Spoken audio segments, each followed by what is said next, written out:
Moi, j'ai plusieurs partenaires avec qui j'ai développé des affinités. C'est exemple, un représentant ou une représentante hypothécaire, c'est un inspecteur en bâtiment, un évaluateur agréé. Ça, c'en est 3 exemples très courants qu'on a souvent dans nos transactions.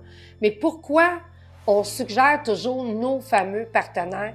Les gens, des fois, ils pensent, je ne sais pas qu'est-ce qu'ils pensent, si on va prendre avantage sur eux. Mais en fait, c'est que quand tu as un partenaire d'affaires, c'est parce qu'il est bon. Moi, je vous donne un exemple. Ça fait 10 ans que je travaille avec la même personne qui fait de l'hypothèque. C'est pas un courtier hypothécaire, c'est une démarcheur hypothécaire. Elle travaille pour une institution financière en particulier.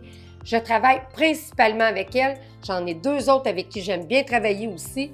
Mais pourquoi principalement avec elle? Parce qu'on a une complicité, mais parce que j'ai testé depuis 10 ans son efficacité. Je sais que si je prends votre transaction puis je vous mets entre ses mains, ça va glisser comme dans du beurre. Ça a l'air fou, mais c'est vraiment important.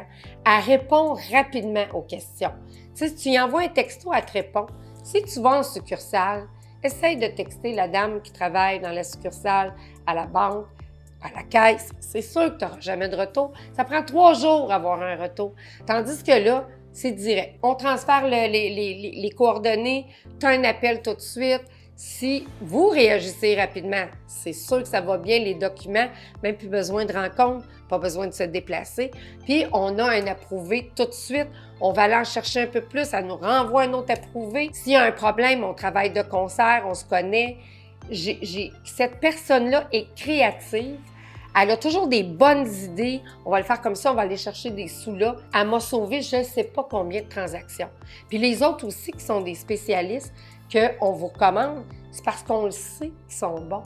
Fait que c'est sûr qu'on a, exemple, une commission avec le courtier hypothécaire ou plutôt le démarcheur, comme je disais, pas avec les autres, mais vraiment, c'est pas pour cette infime commission-là, c'est parce qu'on veut que la transaction réussisse. Puis on a confiance, on a développé, là, je m'emballe quand j'en parle parce que c'est tellement important. Si ça passe pas au crédit, tu auras beau avoir toutes les stratégies du monde, si tu n'es pas capable d'avoir ton approbation, puis en temps, dans les délais, hein, puis s'il y a des questionnements, puis tu n'as pas de réponse, vous devriez toujours vous fier à votre courtier immobilier parce qu'il les a développés, les liens.